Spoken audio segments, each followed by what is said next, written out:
오늘 말씀의 제목은 정말 천국을 원하십니까? 라는 말씀의 제목을 가지고 함께 나눔을 갖겠습니다. 오랜만에 얼굴을 또 보니까 되게 반갑죠?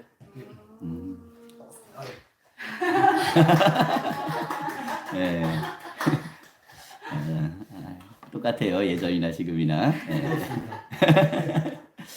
자, 우리가 길거리에서 전도하는 분들이 가장 많이 하는 말이 예수 천당 불신 지옥이라는 표현 많이 쓰는데, 처음에 선교사들이 들어와서 6, 70년대까지는 최고의 전도법이었어요. 사실 오늘날로 얘기하면 유튜브를 통해 가지고 사람들에게 막 소통하는, 그리고 홈페이지 같은 거 만들어 가지고 사람들에게 정보를 제공하는 그런 역할이 길거리에 나가서 그렇게 전도하고 또 이렇게 선포하는 것이었는데, 이제 시간이 지나면서 그 방법에 대한 부분들은 이제 굉장히 좀 차이가 많이 나죠. 이젠 길거리에서 그렇게 한다 그랬을 때 사람들이 그것을 좋게 받아들이고 또 인정하고 하진 않잖아요.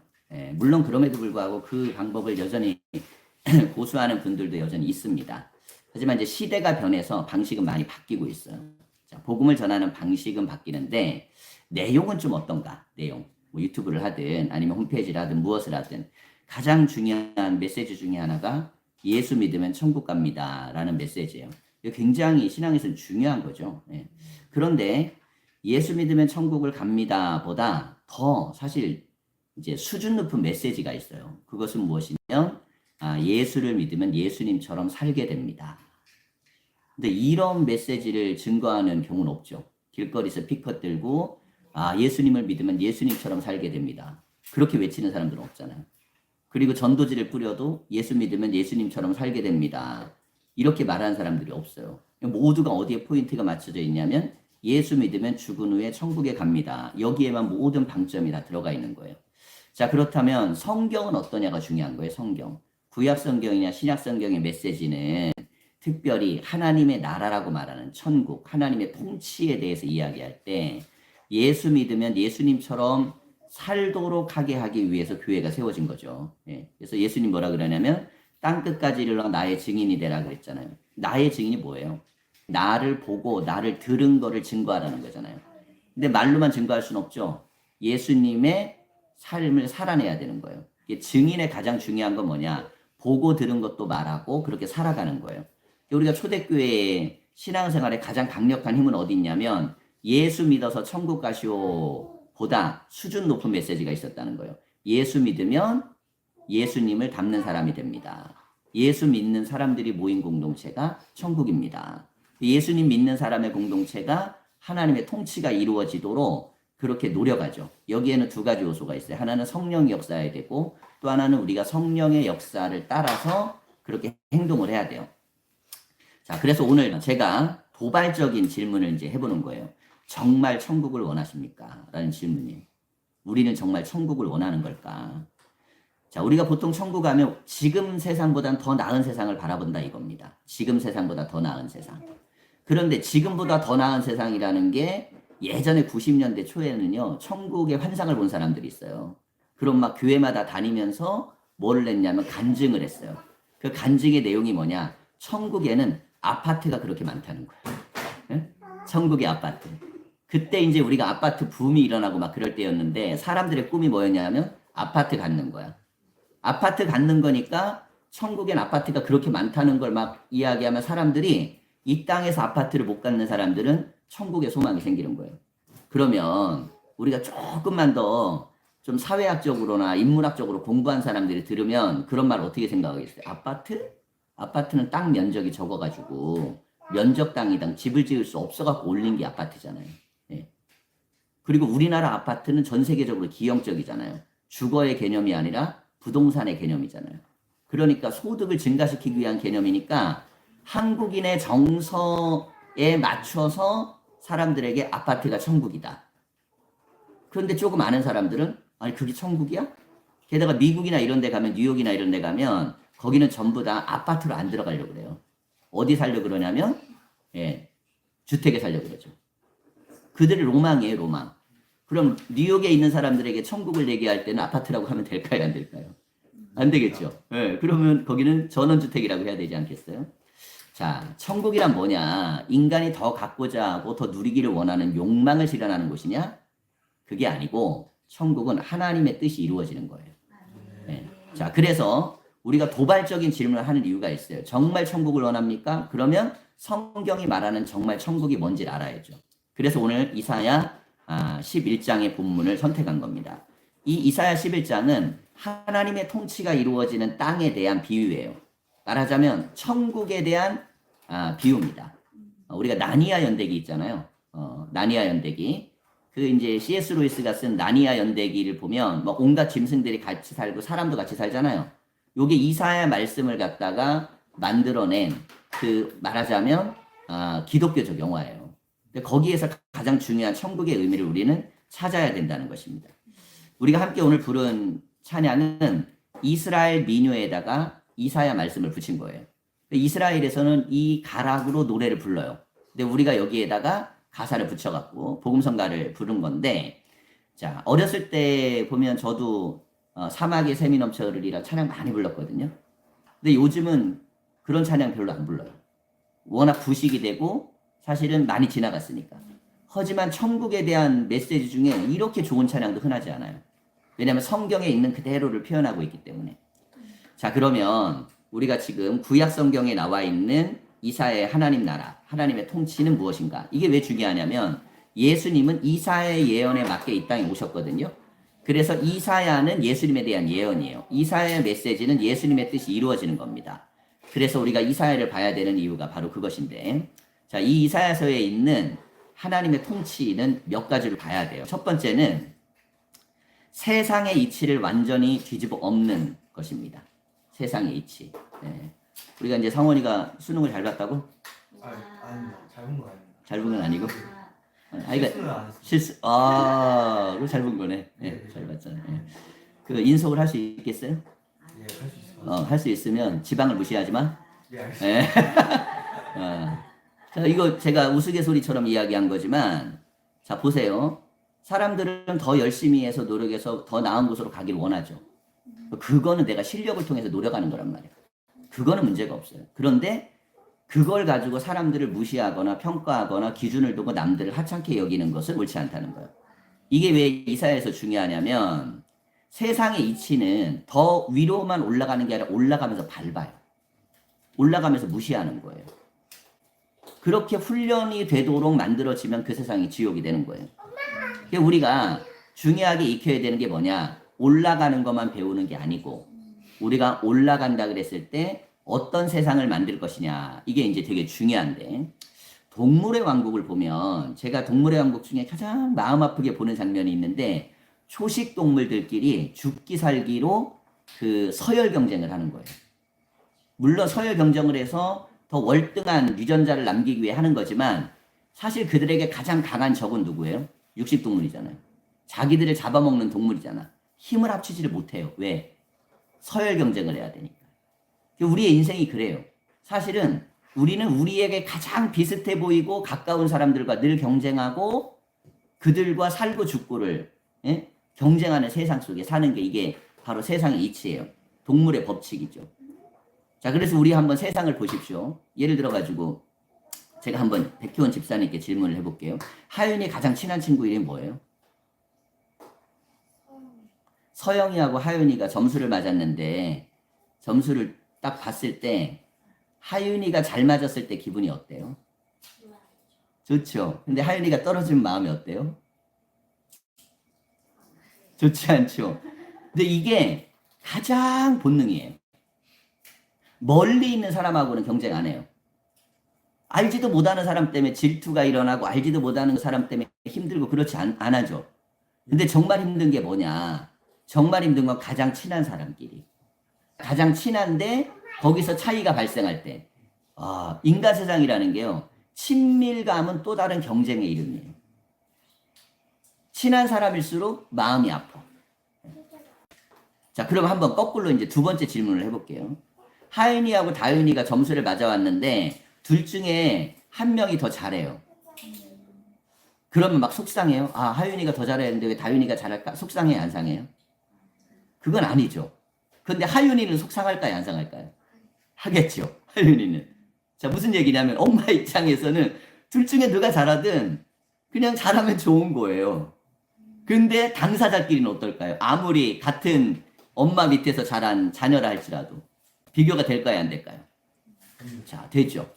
자, 세상은 그래가지고 우리가 이런 면들이 있다는 거예요. 무엇이냐면 세상의 이치는 친밀한 듯 끊임없이 경쟁하고 가까운 듯 끊임없이 시기하고 질투하고 또 미워하고 갈등하고 그러다 보니 그런 것들이 커지고 커지면 우리가 사는 세상이 정말 천국의 삶을 살기가 그만큼 어려운 거예요. 자, 이게 뒤집어지는 세상. 이게 뒤집어지는 세상이에요. 우리가 이사야서를 보면 초식동물하고 육식동물하고 같이 있어요. 원래 같이 있으면 잡아먹히는 거야. 그게 이치야. 근데 서로 잘 지내요.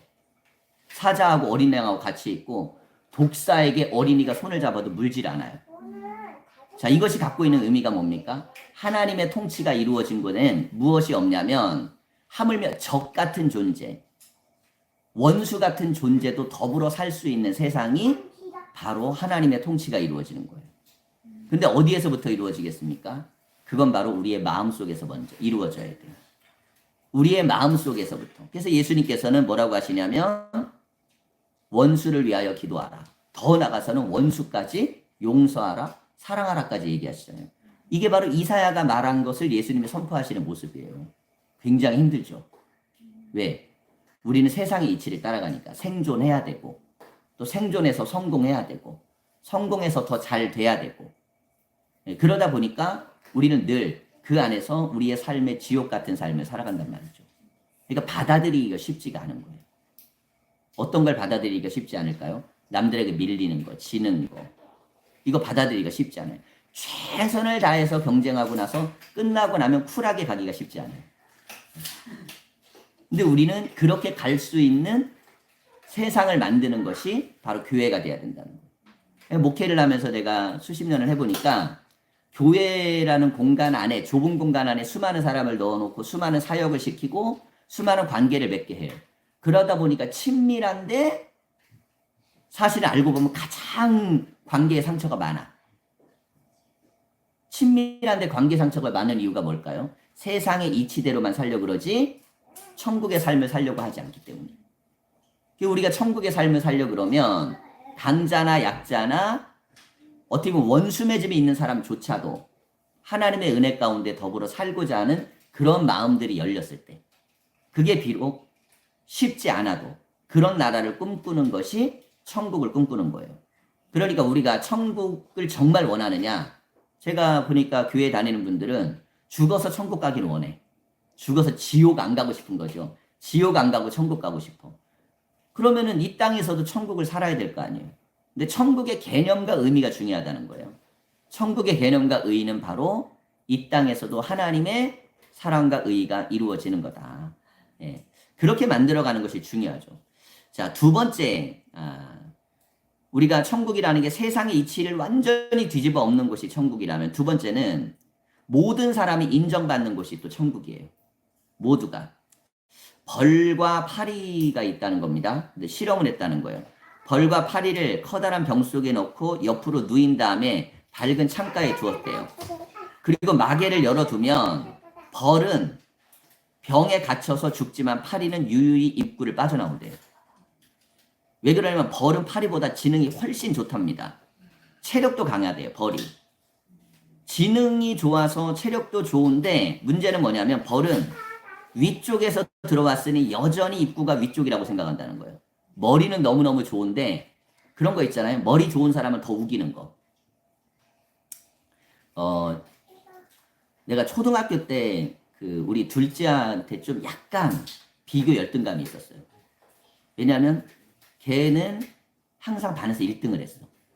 근데 나는 1등을 못하고 항상 2, 3등 밑으로 밀렸어요. 그러니까 누가 봐도 얘가 더 잘해. 그러니까 좀 그럴까 안 그럴까요? 마음이. 네, 내가 형인데. 근데 나중에 커서 봤더니 걔가 나한테 시인하더라고. 난 형에 대한 열등감이 많았다고. 아, 마음이 편해졌어요. 약간 우스갯소리지만 왜냐면 사람들이 다 1등 1등 1등 그러니까 걔는 뭐 받쳐주기만 했었으면 정말 얼마든지 이제 머리가 좋고 공부가 잘 되는 애였거든요. 근데 어느 날 나하고 말싸움이 붙었어요. 말싸움의 내용이 뭐냐면 나는 고래 싸움에 새우등 터진다고 주장한 거예요. 근데 걔는 새우 싸움에 고래등 터진다는 거예요. 어떤 게 맞아요? 고래 싸움에 새우등 터지는 게 맞죠? 근데 내가 그렇게 얘기하는데 주변 애들이 다 얘가 맞다는 거야. 왜? 쟤는 1등 하는 애거든.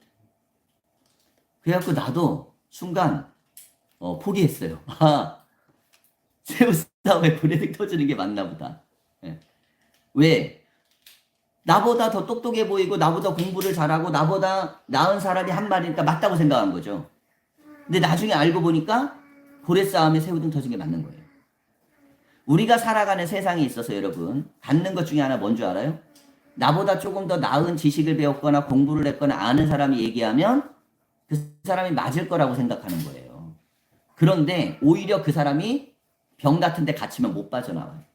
내가 갖는 생각 중에 뭐냐면 야, 그렇게 정말 소위 말해서 대단한 학벌을 갖고 있고 대단한 영향력을 갖고 있던 그런 사람들, 근데 어떻게 저 사람들은 저렇게 고지식하게 인생을 저렇게 살까? 우리가 뉴스 같은 데 보면 정말 학벌들 얼마나 좋아요. 그죠? 정치인들이나 이런 사람들.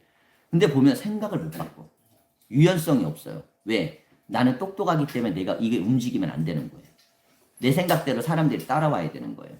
자, 그런데 여러분, 교회라는 것은 이런 것입니다. 세상의 기준은 그런 거예요. 벌이 파리보다 훨씬 더 우월하다고 생각하는 거죠. 근데 하나님의 기준은 아니다. 어느 때는 파리가 더 훨씬 나을 수도 있다는 거예요. 모든 존재하는 것은 강점과 장점이 있어요. 모든 존재하는 것은. 지능으로만 비교했을 땐 벌이 나았겠고 체력으로만 비교하면 벌이 낫겠지만 위기 상황은 파리가 다 더 잘 극복을 한 거예요. 혹시 우리 백집사님은 살다가 이런 생각 해본 적 없어요? 제 중고등학교 때 정말 나보다 훨씬 더 좀 약간 이렇게 좀 못했는데 시집 잘 가서 남편 잘 만나서 돈 잘 버는 남자 만나서 그런 친구 혹시 있어요? 그런 속을 너무 찔렀나? 예, 있죠. 정명기 집사님도 그런 친구들 있어요, 없어요? 그래도 나 열심히 살고 나 이렇게 됐는데, 야, 얘가 이렇게 됐다고? 있어요, 없어요? 있죠. 예. 그때 우리는 어떤 생각을 하게 되면, 이게 마음이요. 되게 좀 이상한 여러 가지 마음이 생기잖아요. 속상한 마음도 생기고, 쟤는 뭔가, 그러니까 행운이 있는 아이야. 예? 뭔가 정말 쟤는, 뭐 다른 뭔가가 있을 거야. 예. 왜? 내가 더 잘 살고 내가 더 잘 해냈고 막 그랬는데, 어느 날 갑자기 그런 생각이 들면 그럴 수 있잖아요. 그런데 그때마다 우리가 가져야 되는 생각 중에 하나가 뭐냐면 모든 사람은 그 사람의 나름대로의 보이지 않은 강점과 삶의 모습이 있어요. 근데 내가 그걸 못 봤던 거야, 어렸을 때. 못 봤던 거죠. 근데 커서 보니까 너무너무 속상한 거야. 그땐 내가 더 나았는데. 이제 뭐 이런 경우들도 많이 있어요. 예를 들면 신학교 때 공부를 하면 성적이 굉장히 높고 야, 얘 나가면 목회 잘할 거야. 그랬는데 생각보다 영역에서 크게 안 되는데 어떤 사람은 보이지도 않고 나타나지도 않았는데 그냥 영향력 있는 자리로 가는 사람들이 있어요. 근데 알고 보면 그 사람도 감춰져 있는 모습이 있었다는 거죠. 그래서 항상 어떤 생각을 해야 되냐. 모든 사람은 강점이 있고 장점이 있고 중요한 건 뭐냐면 나는 나대로의 삶을 살아가면 돼. 나는 나대로의 삶을 행복하게 만들어가면 되는데 쉬운 게 아니잖아요. 지금 이제 우리가 이렇게 딱 보니까 오늘 예배가 꽉 찼잖아. 이렇게 얼마나 꽉 이게 넓게 포진이 돼 있어요. 근데 우리가 예배를 드리고 그리고 그 신앙생활하면서 여기에 더 많은 사람들이 가득 채워졌어도 예배를 인도하는 목회자의 마음이 갑갑하고 무겁고 힘들 수도 있고 우리처럼 이렇게 오손도손 가족처럼 모여도 마음이 행복하고 기쁠 수도 있어요. 그 결정은 어디에서 나느냐? 마음에서 나는 거예요. 왜냐하면 한 명 한 명을 너무너무 소중하게 여기면 이 사람 한 사람들이라는 존재 자체가 너무 귀하니까 숫자의 개념보다 한 사람 한 사람에게 집중하게 되는 거예요. 여기 있는 한 사람 한 사람. 얼마나 감사합니까? 그죠? 존중받고 있잖아. 자, 모든 사람은 어떤 존재든 간에 그들은 다 귀하다. 네. 그런 마음을 우리가 가져야 돼요. 자, 어떤 분이 길거리에서 노숙을 하고 있어요. 예를 들어서 아니면 뭐 그 사람이 뭐 예배당에 찾아올 수도 있고. 근데 사실 가까이 하긴 좀 어렵죠. 하지만 우리가 그 사람이라는 존재 자체를 귀하게 여기고 소중히 여겨야 되는 그 마음은 가져야 되는 건 맞는 거예요. 그래서 옷이 2벌 있으면 1벌을 주라. 예수님은 그렇게 말씀하잖아요. 근데 우리는 옷이 10벌 있는데도 또 사잖아. 그죠? 네. 신상 나오면 또 사고, 또 사고, 또 사고. 교회 와서 자랑하는 건 옷을 산 걸 자랑하지, 옷을 나눈 걸 자랑하진 않잖아. 네. 나 일주일 동안 정말 옷이 없는 사람들을 나눠줬어. 요즘은 뭐 이렇게 노숙하는 분들 많이 보기 어려우니까 세종은 거의 없기 때문에 사실 이런 데서 흔한 일 아니지만 다른 도시나 이런 데 많잖아요. 네. 제가 제천에 있었을 때인데 그분은 노숙을 하는 분들 원래 되게 똑똑했던 분 같아요. 정말 대화를 나누면 아는 것도 많아. 근데 어떤 특정한 사건과 상황 속에서 이분이 힘들어지고 그래서 늘 신문을 읽어. 박사야 박사. 처음부터 끝까지 신문을 다 읽는 분이야. 근데 삶이 무너지다 보니까 노숙을 하는 거예요. 근데 이분은 노숙을 하는데 깨끗한 옷을 주잖아요. 그러면 깨끗한 옷을 입고 좀 지내야 되잖아. 근데 이게 불편해. 어떻게 하냐면 다시 더러운 옷을 입어. 얼마나 인생이 사실 힘들고 어렵겠어요. 근데 우리는 그냥 겉만 보고 저 사람 왜 자꾸 더럽지? 이것만 보지만 그 사람의 삶과 살아내는 하루하루와 고통과 아픔까지 들여다보냐 이거예요. 근데 천국은 뭐냐면 모든 사람을 그렇게 대하고 바라보는 눈이란 말이에요. 예수님께서 가셨던 치유의 현장의 가장 대표적인 곳이 어디면 거지촌이었단 말이에요. 우리로 얘기하면 거지촌. 노숙자들만 모여있는 곳에 가서 치유를 하신 거예요. 우리가 믿음과 신앙의 공동체를 살아간다는 게 무엇이냐. 천국의 삶을 산다는 건 모든 사람들을 하나님의 자녀로 귀하게 여길 수 있는 그런 가치관이 있어야 된다는 거예요. 자, 3번째는 무엇이냐면 사람을 보는 기준을 바꿔라. 네.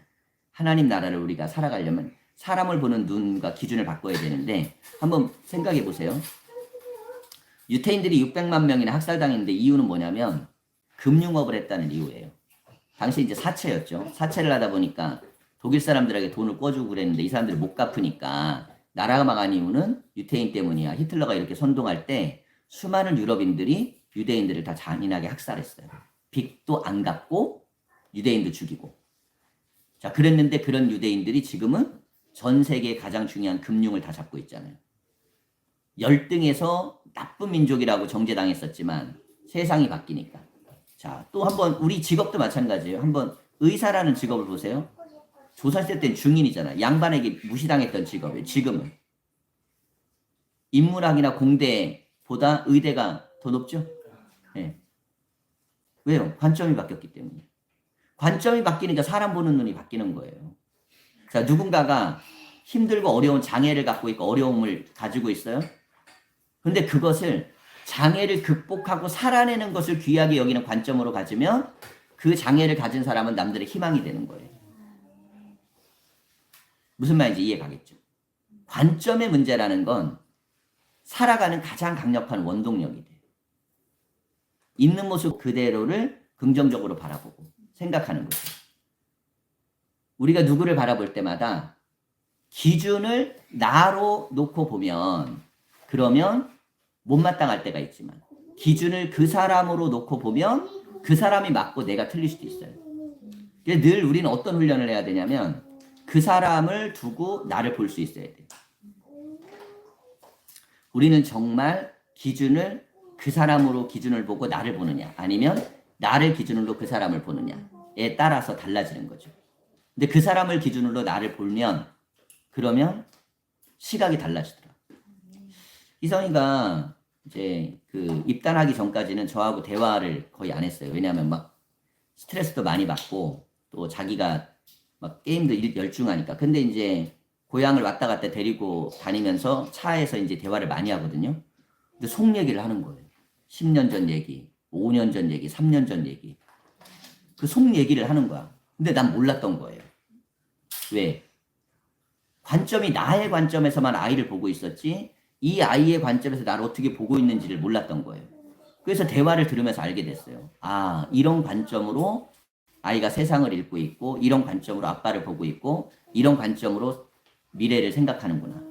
그래서 아이의 관점에 맞춰서 내가 어떻게 맞출 수 있을까? 그런 생각을 하려고 노력을 많이 해요. 왜? 사실은 좋은 관계는 나의 관점으로 그 사람을 끌어당기는 게 아니라 그 사람의 관점으로 내가 맞추려고 할 때 천국은 바로 그런 것이 이루어지는 거죠. 물론 상대방의 관점이 항상 맞는 건 아니지만 그 사람의 관점에 맞춰서 대화하고 얘기하다 보면 더 좋은 하나님이 기뻐하는 관계가 이루어질 수 있다는 겁니다. 우리가 정말 천국을 원하는가? 사실 알고 보면 우리는 천국 가기는 원하지만 천국 살기는 원하지 않아요. 천국 백성이 되기를 원한다고 얘기하지만 천국이 어떤 곳인지에 대해서는 별로 궁금하지 않아요. 그러다 보니 신앙생활이 천국의 삶이 돼야 되는데 그렇지 않을 때도 많은 거죠. 우리가 정말 천국을 원하면 이사야서 같은 그런 일이 교회에서 일어나고 강자나 약자나 같이 더불어 살아가고 원수 맺음에 대한 것들 해결되고 그 안에서 서로 귀하게 여기고 작은 자 하나하나도 소중히 여겨지고 약한 자에게도 강점을 볼 수 있는 그런 것을 꿈꾸는 것.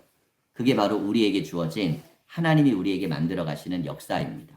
오늘 우리가 믿음으로 하나님 나라를 정말 원하느냐고 물었는데 우리 예수님 함께 예배드린 모든 분들은 정말 삶이 하나님의 통치가 이루어지는 천국을 살아낼 수 있기를 간절히 축원합니다.